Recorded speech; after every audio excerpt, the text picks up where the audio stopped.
Hello, my name is Soulskeeper, and today I will show you how I won my first ever 1 versus 1 tournament in Age of Empires 2. I started with some extra villagers, 9 to be precise.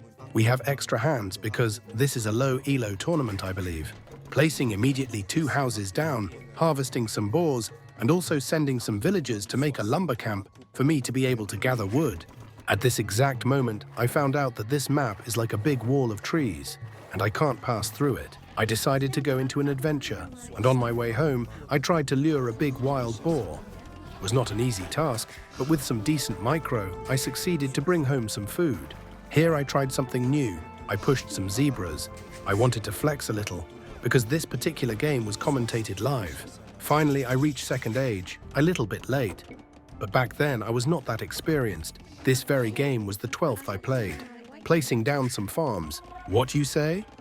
I believe I have a very cute base. Tell me in the commentary section your opinion. Losing your scout to the enemy town center is not the best thing, because will boost my opponent confidence and resilience. Here I wanted to create a safe place for my farming industry by placing down a tower. 5 farms for now should be enough, and when I believed I will have a productive farming day, out of nowhere from the fog emerges an army of 3 Spiremans. I immediately reacted by producing some militia.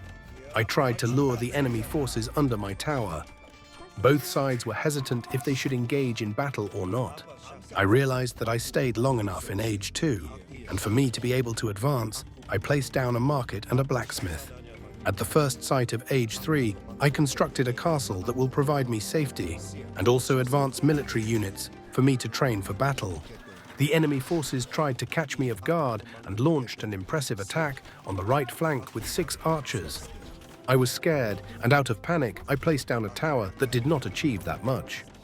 With the help of my town center, I succeed to kill all the archers with minimum damage taken on my side. With no hesitation, when I accumulated enough military, I launched an impressive attack on the left flank. Unfortunately, the peasants were protected by a mighty wall of houses, but I succeeded to kill the army of my opponent. With a sneaky bunch of peasants, he succeeded to build a forward castle. I started to set buildings of fire left and right. While I'm at war, I also look at my economy. It is important to keep making villages.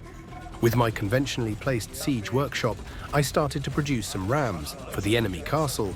Even if will not go down is a nice distraction. The enemy has no military, so he will destroy my rams with villagers. A very good call made by him, but doing so, his economy will decline.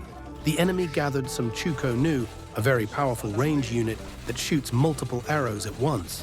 Once the wall of houses went down, I marched forward into the enemy territory, looking to kill some exposed peasants, but sadly, I found none. I started to siege down my enemy town center, and I managed to successfully bringing it down. I believe cavalry is good versus archers, so I make some stables. My numbers went down, so I retreated, but I succeeded to do some massive damage. I don't even know what is happening here, so I placed down a castle for some extra protection, placing down a second town center. When I tried to set a mining camp, I was pleasantly surprised to find out that in that location, my enemy is building a forward castle.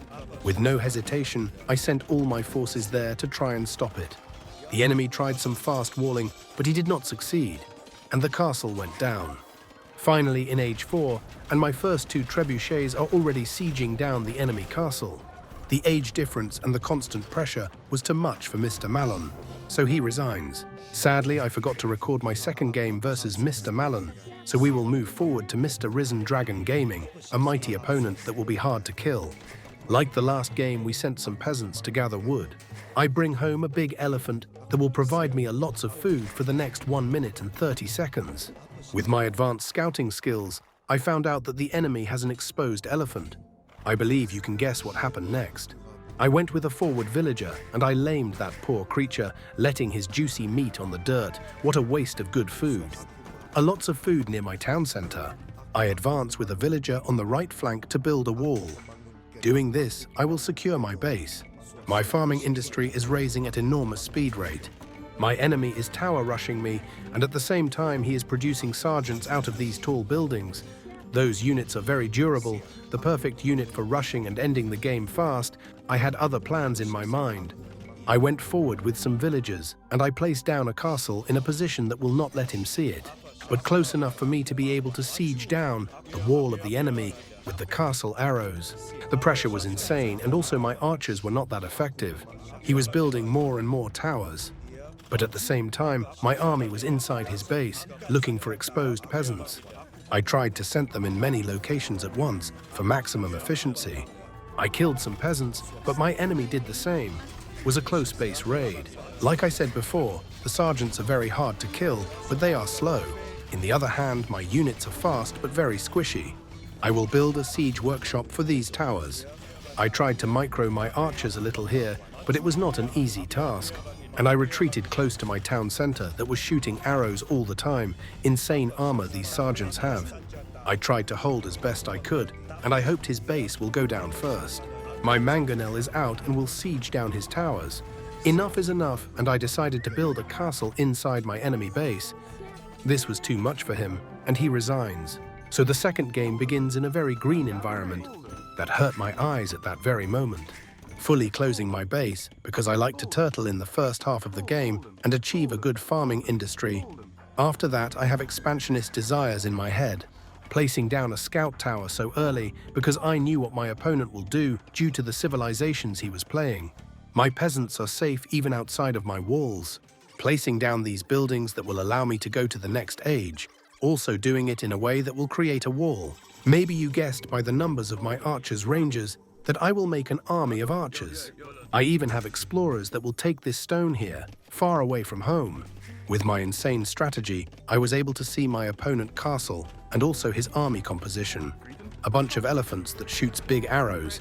Even with these information in my hands, I could not stop the elephants' invasion because I had no clue how to kill them, and my beautiful defensively built tower went down fast. I tried to hide my peasants as best as I could, but the elephants were everywhere. I managed to build a secret town center at the edge of the map. When I saw that the elephants are indestructible, I started a counterattack on the right flank. This was a good decision made by me because it forced my enemy forces to fall back. A big battle emerged near the stones. Even now this battle is remembered with the name of the Grand Battle from the rocky side of the greenest map Soulskeeper ever saw.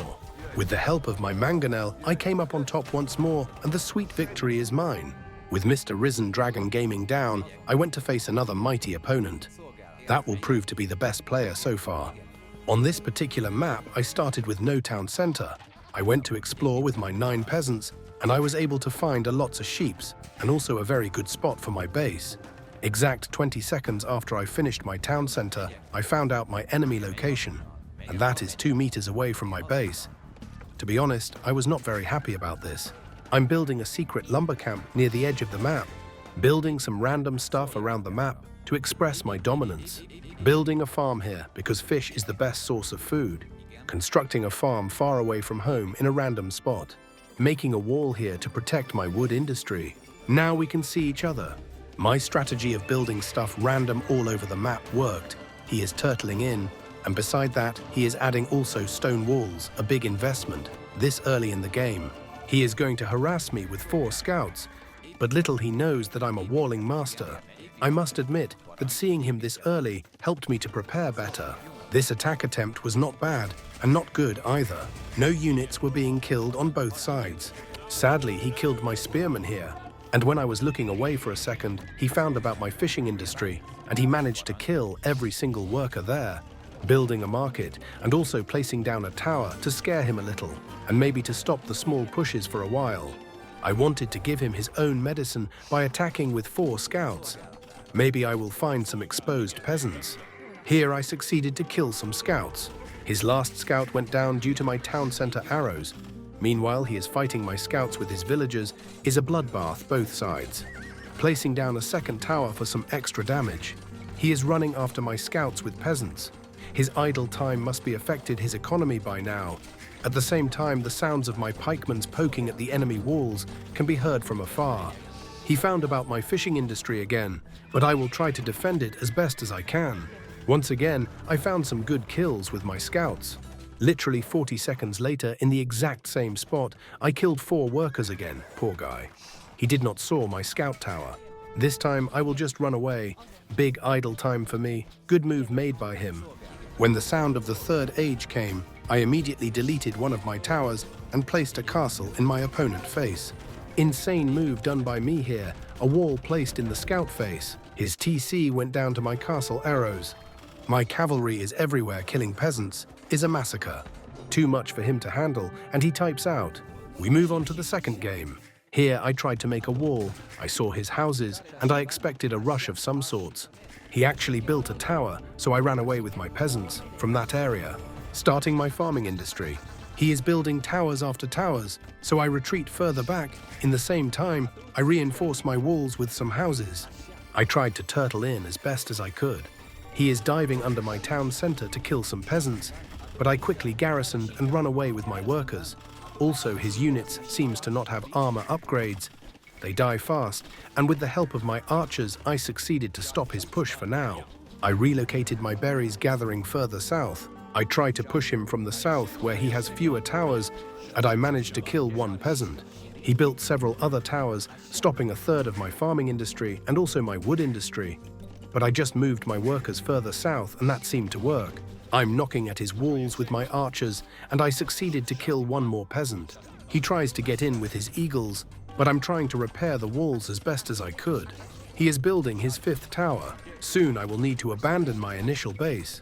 He is diving once more, but like the last time, I killed every single one of his units with minimal damage taken in my side.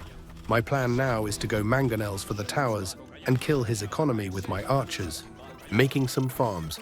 Now is my turn to attack. The towers is down, next will be the walls. I'm slowly but steady advancing. With my beautiful plan and army composition, I should win.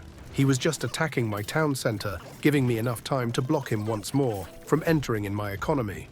I'm in his base, also deleting his town center, in the same time killing some peasants.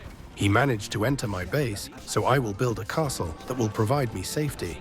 He is staying idle with his peasants, easy targets for my archers. When I was attacked, I was able to move away. Basically, we switched bases by now. The pressure was too high for him to handle. My base was protected by my archers and a big castle, so no more raids for him. He was about to lose his second town center. His determination and motivation to win this game should be on the ground by now. He still deleted some of my peasants, but the difference between me and him is the fact that I still have a working wood, food, gold, and stone industry. And he types out, moving to the next game. He is trying to block me with some stone walls. I don't mind. This means he is afraid. I decided to also block the middle gap with some houses. I'm also building a wall in the south for me to be able to secure the resources that are there, but also for my safety. Here I expanded a little. I did not want it to be too greedy. He is attacking me with some scouts, but I have 2 layers of walls, therefore plenty of time for me to respond accordingly. I just blocked him with some well-placed houses. When I saw that he is bringing some advanced units, I decided to place down a castle. When I look now, maybe there was not the best position. Somewhere near that gate would be better, because would have protected a bigger portion of my walls. He just moved further down, away from the arrow's range of my castle. And he is in, but with my insane building skills, I was able to make a protective wall around my TC, and also with my double production of pikemans, I should be able to defend. He tried to kill some peasants, but I quickly garrisoned them into my TC, and my pikemans were doing an amazing job. I managed to kill the last 3 of them. I defended, and I took minimal damage. With the help of my scout tower, I was able to see his town center placement. I will just wall him in my side of the map. In the exact same time, I was expanding in the opposite side of the map. When I saw the enemy building so many stone walls, I decided to do this myself. Maybe it was the new meta, and I was not aware of it yet. Without even watching, I won a fearful battle near my expansion. Good for me, I guess. Probably the enemy was concentrating too hard on building stone walls. Here again, you can see my building skills. The gate is down, but the enemy is still attacking walls. My walls actually succeeded to go up. He is fully trapped into my side of the map with his expansion. Deleting my market was not nice, but he is just attacking me when I have an army of pikemans. Once again, his army was deleted fast. Placing down a third TC, I'm full on economy mode. I don't know what he tried to do here. My pikemans for his cavalry and villagers for reparations were in the right place. I will try to delete his castle with my trebuchets. He should have had some archers or pikemans in his army composition. Cavalry versus pure pikemans will never work. He destroyed one trebuchet, but he paid a high price. He lost his entire army. And the castle is down. Here the game should have ended. But the guy was not surrendering so easy in his last game, and we played for like 12 minutes more. I will show you some brief moments in a 4 times faster format. If you want to see the full match with no cuts, even without my annoying voice, you will find a link in the description of this video that will send you to a clip with all the games I played in the tournament. And he surrenders, moving on to the finals. 3 souls gathered by me so far. I want some more. The last enemy, the Dark Queen, a powerful entity that needs to be banished. Once again, we play on this green map. My eyes. Building some walls around my gold mine and berries because the Queen likes to attack early. Like I said, she is already here. I try to repair the walls as best as I can, also producing some pikemans. With the help of my pikemans, I managed to scare away the Queen, at least for now. She is back, but her movement speed with the cavalry and the quick reactions are too greater for me to be able to stop this insane raid. I decided to take the battle in her side of the map. I don't like to be pressured for a long time. In a brief moment of hesitation, he lost control of her scouts, and I managed to stop them for good. I want also to advance to the 3rd age, so I quickly crawl out of my secured hole to build a market. I hope I will not get spotted. I try to harass her a little. Some idle villagers are always good. Even if I won't kill anything, this army achieved her intended purpose. And when I look back at my base, a mighty tower was shooting at my peasants. Some scouts were also chasing them. I hope I will save them all. Soon I also found some exposed villagers, and I forced the Queen to retreat. Sorry, Your Majesty, no more gold for you. I believe we did the same amount of damage to each other. I also killed 2 scouts, and after that I will look for a way to gather some gold. Nice micro here from both sides. I will siege down the tower with my mangonel. The Queen has no army to protect it. Also taking 2 villagers from stone to repair the mangonel. Repairs are too fast. The scout won't destroy my mangonel. She will try to kill some peasants, but my army is much greater, and I managed to kill 2 archers. The tower went down, and I'm free to mine gold again. Killing her houses down here. I hope she is popped. Killing her last units that were near my base. After the Queen front base is all burned down, I will launch my devastating attack. I'm knocking at her door, and she seems to have no response. While I'm at war, I placed down a 2nd town center. I started to siege down her TC. The pressure was too overwhelming, so she resigns. The 2nd game started, and I am more confident than ever. I will slay the mighty Queen, making some walls here for some extra protection. She is attacking me with some swordsmen's, but they went away due to my TC deadly arrows, the perfect time for me to build a mighty wall. Like the last game, she is tower rushing me. Left and right flanks are being attacked by my enemy. She must be out of her mind. The Queen is pushing me hard with some villagers. Soon will be a big battle between lower class units. They are bored and tired of working all day long. Some spice in their life and a fearful adventure will make them feel better, I believe. Her villagers followed down one of my peasants, giving me enough time to build my defensive tower. The tower did not accomplish that much. The rage of the peasants was too greater. They sieged down a massive building constructed with high-value materials as hard, solid rock, oak planks, within few seconds, with only their bare hands. That was impressive to watch. Soul's Keeper saw that the villager power is unmatched, so he gathered some peasants ready to fight, and they marched towards the enemy. The battle was fierce, with no clear winner in sight. There were losses in both sides, but the Queen retreated when she saw the willingness of my villagers to engage in battle. After some time, the angry villagers returned, but this time around I was prepared much better, with skilled archers that stopped them pretty fast.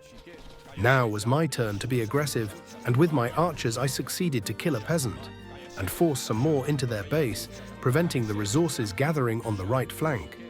I was doing damage also on the left flank. I started a massive push on the left flank with all my forces there. The Queen has no army, and the victory shall be mine in a short time. In an act of desperation, with all her villagers, she is trying to build a castle in my face. I tried to deny it with some villagers, but I quickly realized that was impossible, so I moved away. And I just relocated my industry further south. Give a like to the video, please. The whole game she fought me with peasants. This must be her last stand here. Because she has no eco, the queen left the game. The queen caught me off guard in the third game and succeeded to deny my TC. It was an even fight, 5v5 peasants, a fierce battle that I lost. It was a red day for mighty Soulskeeper. I moved further south with my weak villagers and tried to gather some wood for me to be able to build a second town center. The entire game I was on the back foot, but I did not give up and I tried my best to win it. This was a long and painful death for me, so we will move on to the last game. If you want to see the full game, you will find a link in my video description that will send you to a video where you can watch all the games I played in this tournament, with no cuts and even without my annoying voice. I was a happy farmer the first 15 minutes of the game, but out of the shadows emerges an army that wants to end my life. I was mesmerized, my heart stopped beating for a few seconds, but I recovered fast my senses and I used all my skills learned so far to defeat this deadly push. The queen was using the rams to hide her swordsmen from my TC arrows. I repaired the town center like a madman. I tried to destroy the rams with my villagers, but they moved away. When the swordsmen were outside the rams, I tried to kill them one by one with my TC. Meanwhile, I was preparing an unstoppable force, an army of pure knights with all the upgrades that would be able to tear apart any sort of threat. She almost destroyed my TC, but I was able to hold until my knights arrived. When I marched forward with my cavalry, I was surprised to find out a secret base inside my walls. How I was not able to see it is hard to tell, because the water was also under my command. The upgraded knights were too much for the queen, so she resigns, and the sweet victory is mine once more. This is how I won my first tournament in Age of Empires 2. I hope you liked the video. Also would be nice if you would press that like button and maybe you could subscribe to my channel. Tell me your opinion about the video in the commentary section. That was all for now. See you again, mighty warrior.